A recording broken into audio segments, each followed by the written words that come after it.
Good morning and welcome to another Friday. It's very early in the morning here, so I decided to bring my tea with me this morning. Cheers. But I hope you've had a very good week. Excuse me while I put that away. I hope you had a very good week. The weather's been so much better, hasn't it? We spent the day in the garden yesterday, which was lovely, and it really did feel like spring was in the air, finally. And it looks like we're in for a good weekend. There's been some good news, obviously, through the Prime Minister's announcements this week of the roadmap out of lockdown, which looks encouraging, sensible but encouraging. Maybe some of us feel a little bit on the slow side. But the Cathedral Organists Association and the RSCM have also been researching and are looking at the possibilities of choirs being able to sing again before too long. So we're just keeping an eye on that to see what the recommendations are and to see whether at some point in the not too distant future we might be able to start singing again, even if just staggered or just gently. So that's all good. And a little bit of personal excitement this week that I got a text message. That's how we go these days, isn't it? I got a text message telling me to turn up in Wincanton next week to have my jab a week on Saturday. So they finally got around to the oldies like me too. I know a lot of you have already had them, but sort of quite exciting really. But there we go. Anyway, how did you get on with Quickfire 5 last week? I thought the questions weren't too difficult really, but I know one or two of you didn't do so well. I've got the questions here. So let's have a go. So the first one was, which founder member of the King's Singers directed the choir at Magdalen College, Oxford? If you remember, that's the place where he's called the Informator Choristorum. And the answer was Bill Ives, who's a tenor, was a tenor with the King's Singers. He writes music under the name Grayston Ives. So we've sung before, Listen Sweet Dove, Oh for a Closer Walk with God. He's a very, very clever musician. Anyway, Bill Ives was the answer. Question number 2, one of my favourite verses in the Psalms. In the Psalm, which area of the Holy Land was described as my washpot? And the answer is Moab. Moab is my washpot. Over Edom will I cast out my shoe. Question number 3.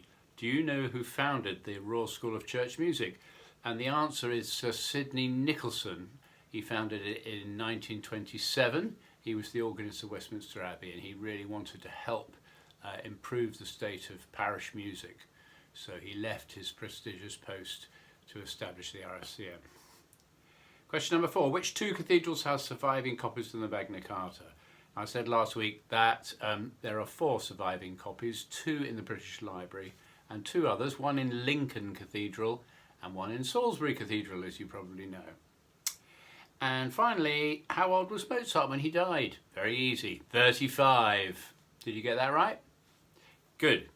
So, for this week's 5 questions for you, nothing too difficult here, I don't think. Question number 1. Which cathedral is associated with the famous Chapter House Choir? Which cathedral is associated with the famous Chapter House Choir, if you know of that choir? Question number 2. The composer Sir Frederick Gore-Ouseley, I love that name, Gore-Ouseley founded a new college to provide a model for the performance of Anglican church music. He founded it back in 1856. But do you know where it was? Today it's closed, but the chapel is still used as the local parish church. I wonder if you know where it is. It's produced some very, very fine musicians. Question number 3 is about a famous conductor, orchestral conductor. Do you know who said this wonderful quote? There are 2 golden rules for an orchestra: to start together and to finish together. What goes on in the middle, the public doesn't care about at all. Do you know who said that? Very famous conductor. Question number 4, simple one. How many members of the King's Singers are there? How many are there in the group? And question number 5 for you hymn buffs. Do you know which hymn is set to the famous tune Repton by Parry. Do you know the answer to that? Not going to tell you any more than that. Time for another bit of tea. Keep me awake. And just on cue, the doors open and the dogs come in. Right. So, at this point, I always point you to the team website, Swanage, or the dog's just seen my biscuit, swanageteam.com. And on there you'll find details of the liturgy for this weekend and lots of other notices as well. So always well worth a check each week and a read. So do have a look at www.swanageteam.com. So for my recommendation for this week's music, as I said, in Lent there is so much wonderful, wonderful music. And I thought today I would direct you to another favourite piece of mine. I've got so many favourite pieces. The Restoration period of England was very fascinating indeed. And I learnt a lot about it from my musical mentor, I suppose, my choir master at St Paul's, who was Christopher Durnley, who specialised in Restoration music.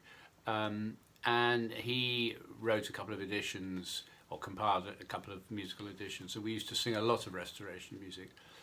But one of the pieces that I particularly loved was the Lenten Tide piece, Salvator Mundi, by John Blow. John Blow was a fascinating character. He was sort of preeminent in his time, lived in the end of the 17th century, early 18th century. He was organist at Westminster Abbey, and his pupils included William Croft and Jeremiah Clarke, and even more famous, Henry Purcell. And in fact, Purcell took over from him at Westminster Abbey. He was also, for a while, the choir master at St Paul's, and James II appointed him as his private musician.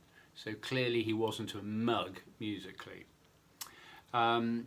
Now the five voices, 2 sopranos and an alto tenor bass, Salvator Mundi, sets a text from the Cantiene Sacrae, and it's one that's usually associated with the anointing of the sick, but it's very much it's a pleading text, and it's very, very beautiful. One of the most interesting things about it is the sense of pleading, asking for healing, for forgiveness.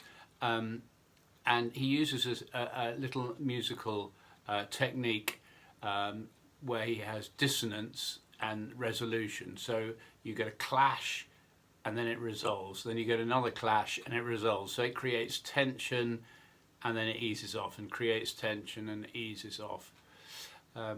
So if you listen, you'll hear what I mean, because it happens so often. And also there's wonderful use of chromaticism. He just sort of slides down in semitones as well. So it's a really beautiful piece. It's got an organ accompaniment too. It's not long, and it's in 2 sections, but it really is very special. And I found on the internet a performance from a live choral evensong at Chichester Cathedral, and that seemed very, very apt, because the wonderful small space in Chichester with the lovely organ there, it works perfectly. And you only need a small choir, which of course the Chichester choir is. I remember doing this piece at Chichester. I have many, many happy memories of Southern Cathedrals festivals at Chichester. I'm very, very fond of that place. So I thought this was a really lovely performance of it, and a live performance too. So I hope you enjoy that. That's Blow's Salvator Mundi, and if you don't know it, I know that you'll enjoy it. Now I'm going to tear myself away with my cup of tea and move to the piano, and we'll do a few singing exercises. Right, so are you ready to have a little sing? So as ever, just remind you about your posture, nice and relaxed, head nice and central. Let's again just take a couple of deep breaths. That feels so good so early in the morning. Jolly good. Okay. And shall we just try a little siren? Let's start off really gently.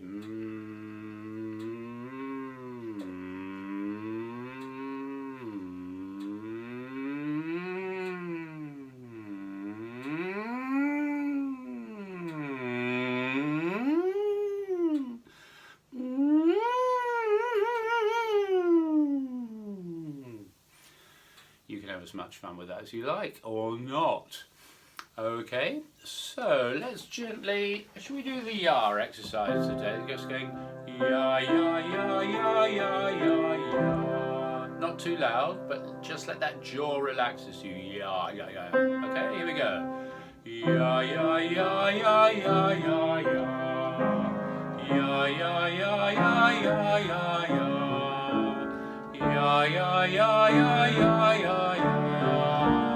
Ya, ya, ya, ya, ya, ya, ya. Really work at that. Ya, ya, ya, ya, ya, ya, ya. Ya, ya, ya, ya, ya, ya, ya. Ya, ya, ya, ya, ya, ya, ya. One more. Ya, ya, ya, ya, ya, ya, ya. Good. And now let's go down some scales. Done this before. Tony, Tony, Tony, Tony. Okay, so we're going Tony, Tony, Tony, Tony, like that. All right, quite quick and crisp. Go. Tony, Tony, Tony, Tony. Tony, Tony, Tony, Tony. Tony, Tony, Tony, Tony. Tony, Tony, Tony, Tony. Tony, Tony, Tony, Tony. Tony, Tony, Tony, Tony. Tony, Tony, Tony, Tony. One more. Tony, Tony, Tony, Tony. Jolly good. Okay. And let's just sing some scales down to R. Mezzo forte. 3, 4.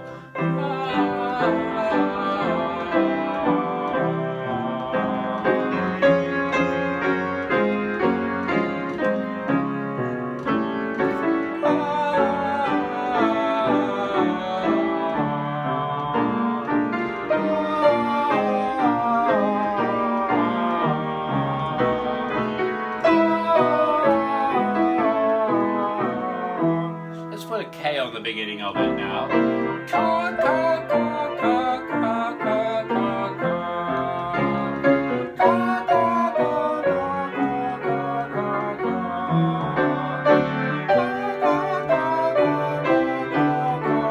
Last one.